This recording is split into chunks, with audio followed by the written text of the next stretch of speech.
જય શ્રી કૃષ્ણ, જેનીસ કિચનમાં આપનું સ્વાગત છે। તો ફ્રેન્ડ્સ, આજે આપણે બનાવવાના છીએ છૂંદો। અને છૂંદો આપણે એવો બનાવવાના છે કે એકદમ રસદાર અને ચાસણીવાળો। ઘણા લોકોનો છૂંદો છે ને એકદમ કોરો થઈ જતો હોય છે, ચાસણી નથી થતી હોતી। તો આવો એકદમ રસદાર અને ચાસણીવાળો છૂંદો કઈ રીતે બનાવવો એ આજે હું તમને જણાવીશ પરફેક્ટ માપ સાથે। અને જો છૂંદો બની ગયા પછી પણ જો કોરો બનેલો હોય તો એને રસદાર કઈ રીતે બનાવવો, એને ચાસણી કઈ રીતે બનાવવી એ પણ હું તમને જણાવીશ। એ ટિપ્સ તમને હું આપીશ, પણ વિડીયોના અંતે આપીશ, તો વિડીયો પૂરો જરૂર જોજો। તો ચાલો આપણે એકદમ રસદાર અને ચાસણીવાળો છૂંદો બનાવવાની શરૂઆત કરીએ। અને જો મારી રેસીપી પસંદ આવે ને તો મારી ચેનલને લાઇક, શેર અને સબસ્ક્રાઈબ જરૂરથી કરી દેજો।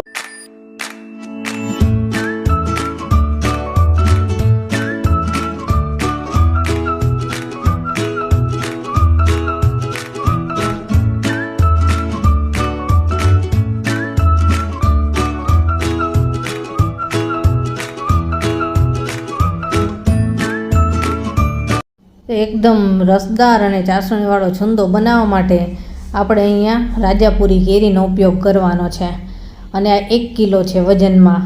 છૂંદો કે અથાણું બનાવવું હોય તો રાજાપુરી કેરીનો જ ઉપયોગ કરવો, એનાથી જ સરસ અથાણું અને છૂંદો બનતો હોય છે।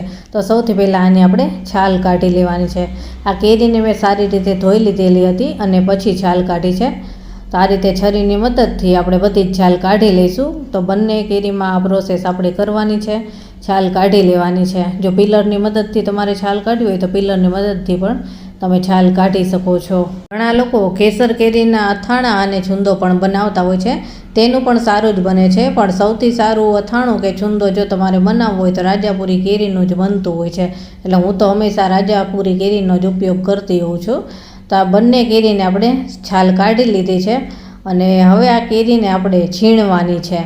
તો કેરીનો છૂંદો બનાવવાનો હોય ત્યારે આ રીતનું મોટા કાણાવાળું છીણ હોય એ આપણે લેવાનું છે, એટલે મોટા મોટા લચ્છા પડશે।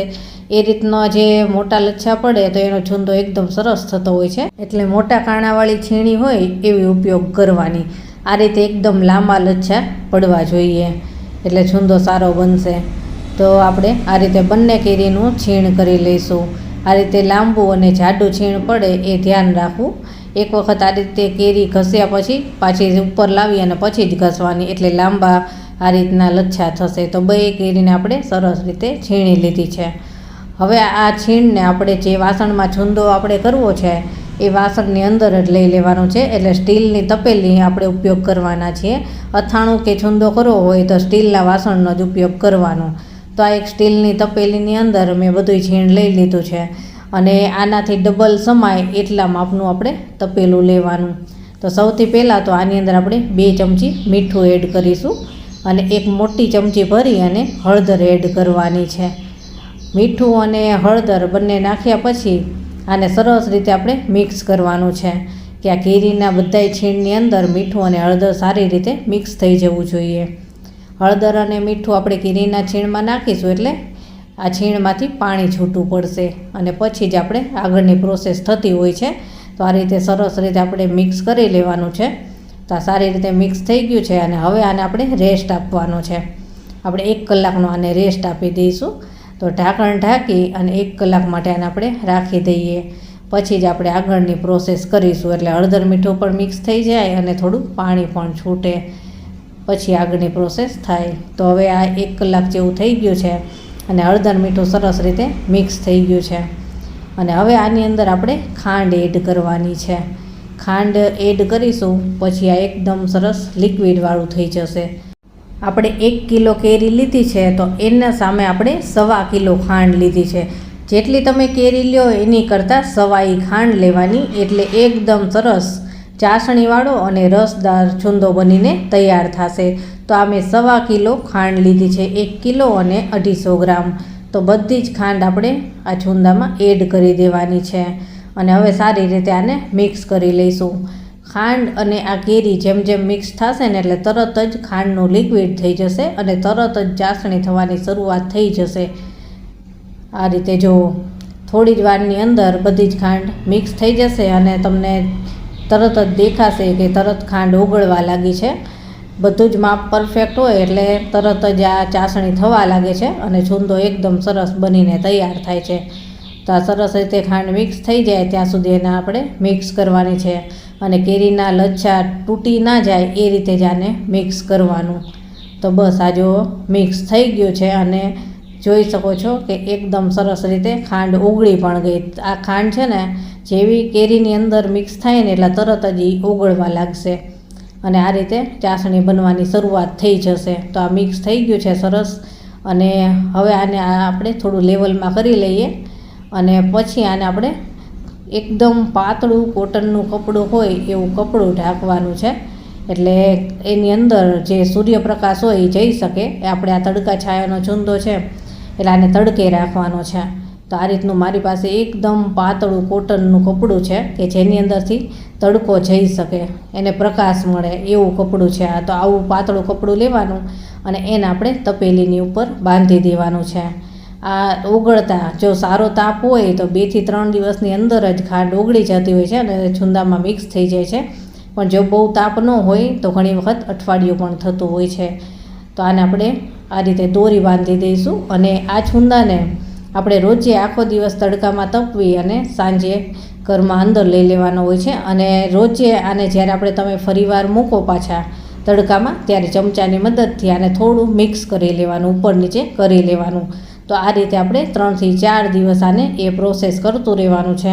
તડકે મૂકવાનું અને પછી પાછું બીજા દિવસે જ્યારે મૂકો ત્યારે પાછું એને ચમચાથી હલાવી લેવાનું અને પાછું ફરીથી મૂકવાનું. એ રીતે આપણે 3 થી 4 દિવસ આ પ્રોસેસ સતત કરતું રહેવાનું છે અને આ રીતનું પાતળું કપડું જ લેવાનું એટલે ખાંડ અને કેરી સરસ મિક્સ થઈ જાય.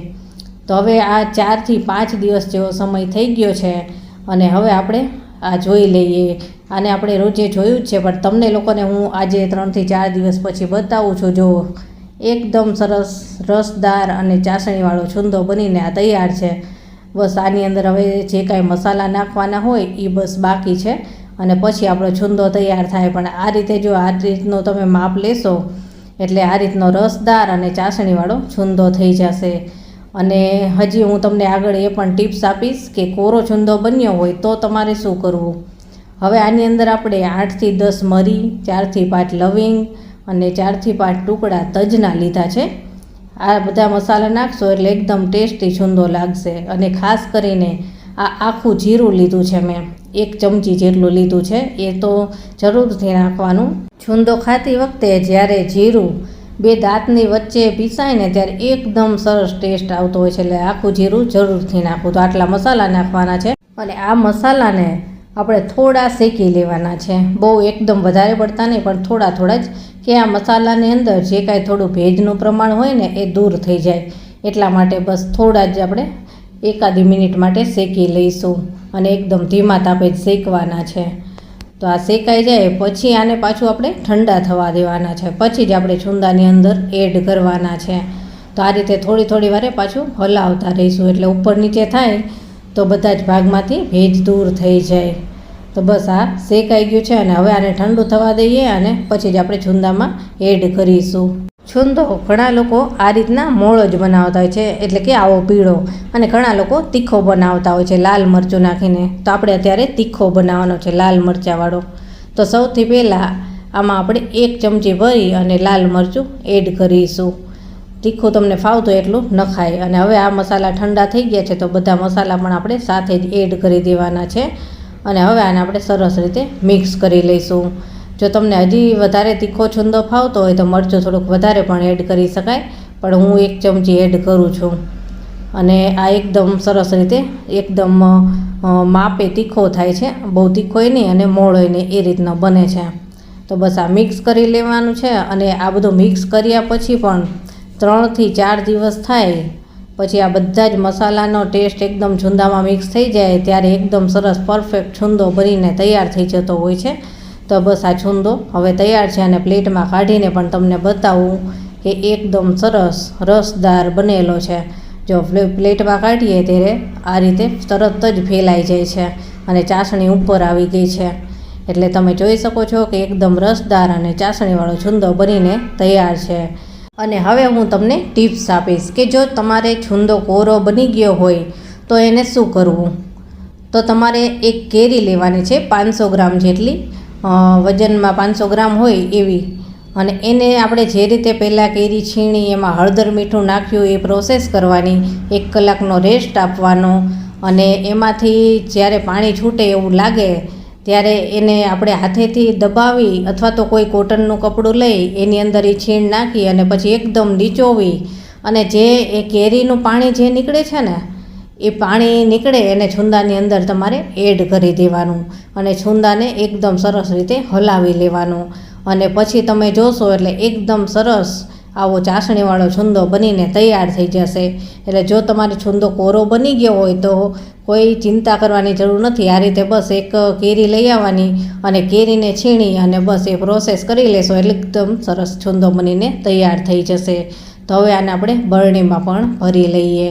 તો તમને કેવી લાગી આ મારી રેસીપી એ કમેન્ટમાં જરૂર જણાવજો. અને જો મારી રેસીપી પસંદ આવી હોય તો મારી ચેનલને લાઇક, શેર અને સબસ્ક્રાઈબ જરૂરથી કરી દેજો. તો ચાલો ફરી મળીશું નવી રેસીપી સાથે. ત્યાં સુધી બધાને જય શ્રી કૃષ્ણ.